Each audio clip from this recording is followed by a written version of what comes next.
MDMA കവറോടെ വിഴുങ്ങിയിട്ട് Kozhikode ഒരു യുവാവ് മരിച്ചു. അതുപോലെ ദിവസം കേരളത്തിൽ ഒന്നോ രണ്ടോ കേസുകൾ മാത്രമല്ല ലഹരിയുമായി ബന്ധപ്പെട്ട് പുറത്തു വരുന്നതും ചർച്ച ചെയ്യപ്പെടുന്നതും. എന്തായിരിക്കാം ഇതിൻ്റെ പിന്നിലുള്ള കാരണം? ഒന്ന്, നമ്മുടെ സമൂഹം വളരെയധികം മാറിപ്പോയിരിക്കുന്നു. കാരണം പണ്ട് ഇപ്പം താങ്കളുടെ എൻ്റെയൊക്കെ ചെറിയ കാലത്ത്, ചെറുപ്പകാലത്ത് ഈ ലഹരി എന്നൊക്കെ കേൾക്കുന്ന സമയത്ത് നമുക്കൊക്കെ എത്ര ഭയം ഉണ്ടായിരുന്നു. വീട്ടിൽ നിന്ന് പുറത്തിറങ്ങുന്ന സമയത്ത് വീട്ടുകാരൊക്കെ ഇപ്പോൾ ആൺകുട്ടികളെ സംബന്ധിച്ചിടത്തോളം ആണെങ്കിൽ വീട്ടിൽ നിന്ന് പുറത്തൊക്കെ പോയി കുറച്ച് മുതിർന്നൊക്കെ ആണെങ്കിൽ നോക്കും, കമ്പനി അടിക്കുമ്പോൾ ഈ വെള്ളം അടിക്കുന്നുണ്ടോ, എന്തെങ്കിലും കുരുത്തക്കേടിന് പോകുന്നുണ്ടോ എന്നൊക്കെ കൃത്യമായി നോട്ട് ചെയ്യും. അങ്ങനെ നോട്ട് ചെയ്തിട്ടുണ്ടെങ്കിൽ അടി കിട്ടുമെന്നുള്ള കാര്യത്തിൽ യാതൊരു സംശയവുമില്ല. അപ്പോൾ അതോടുകൂടി നമ്മൾ എന്ത് ചെയ്യും, നമ്മൾ അതിൽ കൂടെ പണ്ട് കാലത്ത് നമ്മുടെ വീടുകളിൽ നിന്ന് നമുക്ക് കിട്ടിയിരുന്ന ഒരു സംരക്ഷണം, ഒരു കരുതൽ, ഒരു നിരീക്ഷണം, ഇതിലൂടെയൊക്കെ വേറൊരു കാര്യം കൂടെ ഉണ്ട്. നമ്മൾ വല്ലപ്പോഴും ഒക്കെ ഒരു വെള്ളം അടിച്ചു കഴിഞ്ഞാൽ പോലും അതൊന്നും സമൂഹത്തിന് ബുദ്ധിമുട്ടുണ്ടാക്കുന്ന രീതിയിലേക്ക് ഒരിക്കലും പോകാറില്ലായിരുന്നു. ഇപ്പം പക്ഷേ അതല്ല. ഇപ്പം എല്ലാ കാര്യങ്ങൾക്കും സ്വാതന്ത്ര്യം എന്നൊരു പേര് കൊടുത്തിട്ടുണ്ട്. എൻ്റെ സ്വാതന്ത്ര്യമാണ്, എൻ്റെ തീരുമാനമാണ്, ഞാനാണെല്ലാം തീരുമാനിക്കുന്നത് എന്നൊരു കാര്യമുണ്ട്. ഇപ്പം നിയമം പോലും ആ രീതിയിലേക്ക് പോയിട്ടുണ്ട്. കാരണം നിയമം പറയുന്നത് കുട്ടികളുടെ കാര്യത്തിൽ പോലും കുട്ടികളെ തല്ലാൻ പാടില്ല. ഒന്ന്, അധ്യാപകർ വടിയെടുത്ത് കുട്ടികളെ തല്ലാൻ പാടില്ല. അതിന് വേറൊരു കാര്യമുണ്ട്, വടിയെടുത്ത് തല്ലാമെന്ന് പറയുമ്പോൾ ചില അധ്യാപകന്മാർ അടിച്ചു കാലിൻ്റെ മുട്ട് മുറിക്കുന്ന അധ്യാപകന്മാരുണ്ട്. അങ്ങനെയുള്ള ആളുകളാണ് ഈ പ്രശ്നം ഉണ്ടാക്കുന്നത്. യഥാർത്ഥത്തിൽ നല്ല രീതിക്ക് പിന്നെ ഒന്നോ രണ്ടോ അടി കിട്ടി വളർന്ന ആളുകളൊക്കെ തന്നെ രക്ഷപ്പെട്ടിട്ടുണ്ട്. അതൊന്നും പാടില്ല എന്ന് പറഞ്ഞ് റെസ്ട്രിക്ഷൻ വന്നതിന് ശേഷം കുട്ടികൾക്കെല്ലാം വലിയ ചിന്താഗതിയാണ്, ഞങ്ങൾ എന്തോ സംഭവമാണ്. അപ്പോൾ ആ ഒരു വിഷയത്തിൽ നിന്ന് ഇപ്പോഴത്തെ ഒരു പുതിയ തലമുറയ്ക്ക് സത്യം പറയുകയാണെങ്കിൽ എത്ര തലമുറ ഇപ്പോൾ നമ്മുടെ ഒരു വിഷയത്തെ നേരിടാൻ അവർ പ്രാപ്തരാണ് എന്നുള്ളത് നമ്മൾ ചിന്തിക്കണം. അപ്പോൾ ഒരാൾക്കൊരു അസുഖം വന്നു, ആ അസുഖം വന്ന സമയത്ത് ഒന്ന് ഹോസ്പിറ്റലിൽ പോയി നിൽക്കാൻ പറഞ്ഞാൽ പുതിയ തലമുറയിലെ കുട്ടികൾ നിൽക്കില്ല. അവർക്ക് താങ്ങാൻ പറ്റില്ല.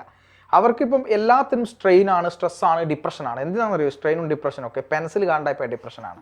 അതുപോലെ തന്നെ ഏതെങ്കിലും ഒരു തലയിൽ ഈ 2K കിഡ്സ് എന്ന് പറയുന്നത്, അതായത് 2000-ന് ഇപ്പുറത്തോട്ട്, 2000 എന്ന് പറയുന്നത് 2010-ന് ഇപ്പുറത്തോട്ടുള്ള കുട്ടികൾ എന്ന് പറയുന്നത് വല്ലാത്ത പിന്നെ പ്രശ്നങ്ങളിലൂടെയും മാനസികാവസ്ഥയിലൂടെയും കടന്നു പോകുന്ന ആളുകളാണ്. ഈ പെൺകുട്ടികളെ സംബന്ധിച്ചിടത്തോളം ഈ ലിപ്സ്റ്റിക്ക് കിട്ടിയില്ലെങ്കിൽ പോലും ഡിപ്രഷൻ വരുന്ന ആളുകൾ, ആൺകുട്ടികളെ സംബന്ധിച്ചിടത്തോളം ഒരു വിചാരിച്ച ഡ്രസ്സോ ഫോണോ കിട്ടിയില്ലെങ്കിൽ ഡിപ്രഷൻ വരുന്ന ആൾക്കാർ.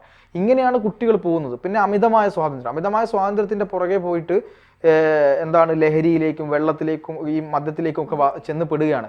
അങ്ങനെ മയക്കുമരുന്നിലേക്ക് ചെന്ന് പെട്ട് ഇപ്പോൾ കഞ്ചാവിൽ നിന്ന് തുടങ്ങി അവിടുന്ന് അതിനേക്കാൾ കൂടുതലുള്ള വലിയ വലിയ കാര്യങ്ങളിലേക്ക് എത്തിപ്പെടുകയും അഡിക്ഷനിലേക്ക് പോവുകയും ഇവരുടെ ബ്രെയിനിൽ വല്ലാത്ത ബുദ്ധിമുട്ടുകളും പ്രശ്നങ്ങളും ഉണ്ടാക്കുകയും ഇത് എങ്ങനെയാണ് പ്രവർത്തിക്കുന്നത് എന്ന് പോലും ഇത് ഉപയോഗിക്കുന്ന ആളുകൾക്ക് അറിയില്ല എന്നാണ് യാഥാർത്ഥ്യം. എന്നിട്ട് ഇഞ്ചിഞ്ചായി മരിക്കേണ്ട ഒരു സാഹചര്യത്തിലേക്ക് പിന്നീട് എത്തുകയാണ്.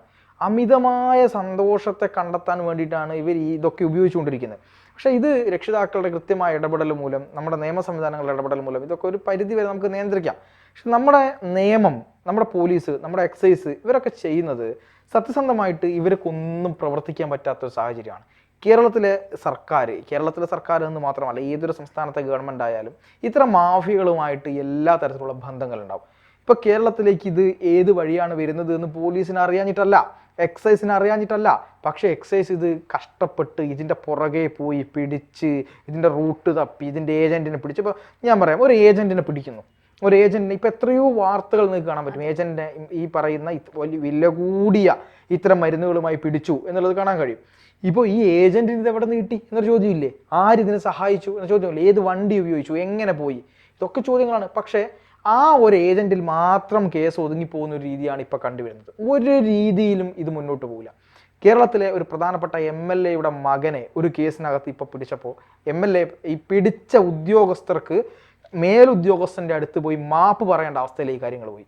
കാരണം അവർ പിടിക്കാൻ പാടില്ലായിരുന്നു. ഇതാണ് ഇപ്പോൾ ഈ തീരുമാനിക്കുന്നത്. ഇങ്ങനെയാണ് ലോകം പോകുന്നത്. പിന്നെ എങ്ങനെയാണ് നമ്മുടെ നാട്ടിൽ ഇത്തരത്തിൽ പ്രശ്നങ്ങൾ ഉണ്ടാവാതിരിക്കുക എന്നതാണ്. ഇപ്പോൾ ആദ്യം ചോദിക്കുന്ന സമയത്ത് മീര ആദ്യൊരു കാര്യം ചോദിച്ചില്ലേ, എന്താണ് കോഴിക്കോടാണ് സംഭവിച്ചത്. ഈ പറയുന്ന പോലെ ഒരു മാരകമായിട്ടുള്ള ലഹരി വസ്തു ആയിട്ട് വരുമ്പോൾ പോലീസ് പിടിക്കുന്നു. പോലീസ് കണ്ട് ഭയന്നിട്ട് ഇത് 2 പാക്കറ്റ് വിഴുങ്ങുകയാണ്.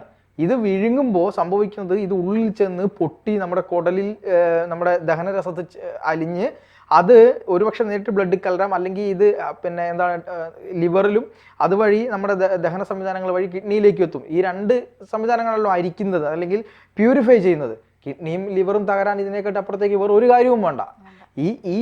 ഇത്തരം സംഗതികളെ ഒന്നും പിന്നെ താങ്ങാനുള്ള ശേഷി നമ്മുടെ ശരീരത്തിനില്ല എന്നുള്ളതാണ് ഒരു സത്യം. അങ്ങനെ ഈ കൂടോടെ ഇത് വിഴുങ്ങിയത് കൊണ്ട് തന്നെ എന്തായി, ആ യുവാവ് മരണപ്പെട്ടു. അപ്പോൾ അത് പുറത്ത് വന്നതുകൊണ്ട് ഇപ്പോൾ ഇത്തരം വിഷയങ്ങൾ കത്തി നിൽക്കുന്നത് കൊണ്ട് പോലീസിന് പഴി കേൾക്കേണ്ടി വന്നില്ല. ഇല്ലെങ്കിൽ പോലീസിൻ്റെ നേർക്കിട്ട് ചാടുമായിരുന്നു. പോലീസ് പിടിച്ചു, അങ്ങനെയാണ്, അതുകൊണ്ട് പിന്നെ മാനസിക സമ്മർദ്ദത്തിൽ വിഴുങ്ങി എന്നൊക്കെ പറയാൻ കുറേ ആളുകളുണ്ടാവും ഇവിടെ. അപ്പോൾ ഇത്തരത്തിൽ കുട്ടികളെയും യുവാക്കളെയും എല്ലാ ആളുകളെയും ലഹരി വല്ലാത്ത വിധത്തിൽ പിടികൂടിയിട്ടുണ്ട്. പിന്നെ രണ്ടാമത്തെ കാര്യം എന്ന് പറയുന്നത് മദ്യം. ഈ കൂണ് പോലെ തുറന്നു വെച്ചിരിക്കുകയാണ് ബാറുകളും അതുപോലെ തന്നെ ഈ പറയുന്ന പിന്നെ ബീവറേജ് ഷോപ്പുകളൊക്കെ. ഈ രാത്രി 9 മണി വരെ മാത്രമായിരുന്നു ബീവറേജുകളിൽ മദ്യം കൊടുത്തിരുന്നത്. പക്ഷേ ബീവറേജിലെ മദ്യം ഇപ്പോൾ സർക്കാർ പുതിയൊരു ഉത്തരവ് ഇറക്കിയിട്ടുണ്ട്. എന്താണെന്നറിയോ? 9 മണിക്ക് അവസാനത്തെ ക്യൂവിൽ ആരുണ്ടോ അയാൾക്ക് വരെ ഇത് മദ്യം കൊടുത്തതിന് ശേഷം മാത്രമേ അടയ്ക്കാൻ പാടുള്ളൂ.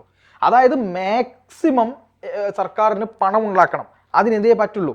ഒരു ഭാഗത്ത് നിന്ന് മദ്യം കൊടുക്കുകയും മറുഭാഗത്ത് ലഹരി വിരുദ്ധ പ്രവർത്തനം നടത്തുകയും, ഒരു ഭാഗത്ത് മദ്യം കൊടുക്കുകയും അയാളുടെ കരളും കിഡ്നിയും ഒക്കെ പോയി ആശുപത്രിയിലാകുമ്പോൾ പാവപ്പെട്ടവനാണെങ്കിൽ അവൻ ആരോഗ്യ ഇൻഷുറൻസ് കൊണ്ട് മെഡിക്കൽ കോളേജിൽ പോയി അഡ്മിറ്റ് ആവും. എന്നിട്ട് ഇവർ പറയും ആൽക്കഹോളിക് കേസാണ്, അപ്പോൾ അതുകൊണ്ട് എന്താണ് ഇത് ആരോഗ്യ ഇൻഷുറൻസ് കിട്ടില്ല. സർക്കാരിന് ഏറ്റവും കൂടുതൽ പണം ഉണ്ടാക്കി കൊടുക്കുന്നത് ഇയാളാണ്. ഇവർക്ക് ഒരു തരത്തിൽ ഒരു സംവിധാനവും സർക്കാർ ചെയ്യുകയില്ല. ഈ തരത്തിലുള്ള ഇരട്ടത്താപ്പ് നയമാണ് സർക്കാരിൻ്റെ ഭാഗത്തുനിന്ന് ഇവിടെ ഉണ്ടായിക്കൊണ്ടിരിക്കുന്നത്. ഇതിനെ ട്രോളാനുള്ള കുറേ ആൾക്കാർ വേറെ, ഇതിനെ ന്യായീകരിക്കാനുള്ള ആൾക്കാർ വേറെയുണ്ട്. ട്രോളുന്ന ആൾക്കാരും ഉണ്ട് കേട്ടോ.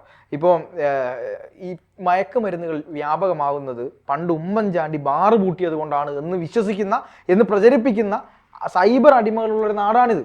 അത് മനസ്സിലാക്കണം. ഓരോ മനുഷ്യനും അതെങ്ങനെ ഉപയോഗിക്കണ്ട, അതിനെ ഉപയോഗിച്ചാൽ എന്ത് പ്രശ്നമുണ്ട് എന്നൊന്നും മനസ്സിലാക്കാനുള്ള ഒരു കാര്യവും നമ്മൾ ആരും ചെയ്യുന്നില്ല എന്നുള്ളതാണ് യാഥാർത്ഥ്യം. അതുകൊണ്ട് തന്നെ ഇപ്പം ഈ കൊച്ചിയിൽ ഒരു സഹോദരൻ പീഡിപ്പിച്ചു, ലഹരി ഉപയോഗിച്ചിട്ടാണ്. ആലോചിക്കണം, 9ാം ക്ലാസ്സുകാരനാണ്. 9ാം ക്ലാസ്സുകാരൻ്റെ സഹോദരി തന്നെ എത്ര ഉണ്ടാവും വയസ്സ്? ചെറിയ പ്രായമായിരിക്കും, കുഞ്ഞു പ്രായമായിരിക്കും. അങ്ങനെ ലഹരി ഉപയോഗിച്ചിട്ട് പീഡിപ്പിക്കുന്നു. ഒരു സഹോദരിക്ക് ലഹരി കൊടുക്കുന്നു. 12 വയസ്സുള്ള സഹോദരനാണ് 10 വയസ്സുള്ള സഹോദരിക്ക് കൊടുത്തത്. ഇത്ര രീതിയിലേക്ക് കാര്യങ്ങൾ പോവുകയാണ്. ഇത് എങ്ങോട്ടാണ് കേരളത്തിന്റെ പോക്ക്? ഇപ്പൊ ഇത് എത്ര സമയം ഉണ്ടാവും? ഈ മാധ്യമങ്ങളുടെയും നമ്മൾ ഉൾപ്പെടെയുള്ള ആൾക്കാരുടെ ചർച്ച എത്ര ദിവസം ഉണ്ടാവും? എത്ര ദിവസം ഇത് ആളുകൾ കേൾക്കും? ഇതൊക്കെ ഒരു വലിയ പ്രശ്നം തന്നെയാണ്. വേറെന്തോ ചോദിക്കാൻ വന്നല്ലോ, എന്തായിരുന്നു? സിനിമ ഇതിനെല്ലാം സ്വാധീനിക്കുന്നുണ്ടോ എന്നുള്ളതാണ്. യഥാർത്ഥത്തിൽ സത്യം പറയുകയാണെങ്കിൽ സിനിമ എന്ന് പറയുന്നത് മനുഷ്യനെ എക്കാലവും സ്വാധീനിച്ച ഒരു കാര്യമാണ് സിനിമ. എക്കാലവും. ഇപ്പം ലാലേട്ടൻ മുണ്ട് മടക്കി അടിക്കാൻ വരുന്ന കാലത്ത് ആ മുണ്ട് മടക്കൽ അനുകരിച്ചിരുന്ന ഒരുപാട് തലമുറയുണ്ട് ഇവിടെ, മീശ പിരിച്ചിരുന്ന തലമുറയുണ്ട് ഇവിടെ. ഇപ്പം സിനിമയിൽ നിന്ന് കണ്ട് പ്രചോദനം ഉൾക്കൊള്ളുന്ന ഒരു പ്രത്യേകതരം ആളുകളാണ് നമുക്ക് ചുറ്റുമുള്ളത്. ഇപ്പം സിനിമ മനുഷ്യനെ സ്വാധീനിക്കുന്നുണ്ടോ എന്ന് ചോദിച്ചാൽ തീർച്ചയായിട്ടും സ്വാധീനിക്കുന്നുണ്ട് എന്ന് തന്നെ പറയണം. പക്ഷേ മനുഷ്യൻ്റെ ഹ്യൂമൻ സൈക്കോളജി അനുസരിച്ച് നല്ലതിനെ അനുകരിക്കാതിരിക്കാനും ചീത്ത കാര്യങ്ങളെ കൂടുതൽ അനുകരിക്കാനുള്ള ഒരു ത്വര മനസ്സിലുള്ള ആളാണ് മനുഷ്യൻ എന്ന് പറയുന്നത്. ഇപ്പോൾ ഒരു മദ്യപിക്കുന്ന സീനാണെങ്കിൽ ആ മദ്യത്തിൽ ഒരു ഐസ് വീഴുന്നത് കണ്ടിട്ട് മനുഷ്യന് പെട്ടെന്ന് ബ്രെയിനിൽ ചില ഹോർമോണുകൾ പ്രോത്സാഹിപ്പിക്കും. അതിനേക്കാൾ ഉപരിയായിട്ട് പാവപ്പെട്ട ഒരാൾക്ക് സ്വന്തം കയ്യിൽ നിന്ന് പൈസ എടുത്ത് ഫുഡ് വാങ്ങി കൊടുക്കുന്ന ഒരു സീനാണ് ഷൂട്ട് ചെയ്യുന്നതെങ്കിൽ അതൊരിക്കലും ഇവന് ഒരു ഗുണവും, അതായത് ഈ മനുഷ്യൻ്റെ ബ്രെയിനിൽ അത്തരത്തിലൊരു ചിന്ത പോവില്ല. അതാണ് സിനിമയുമായി ബന്ധപ്പെട്ട വിഷയം.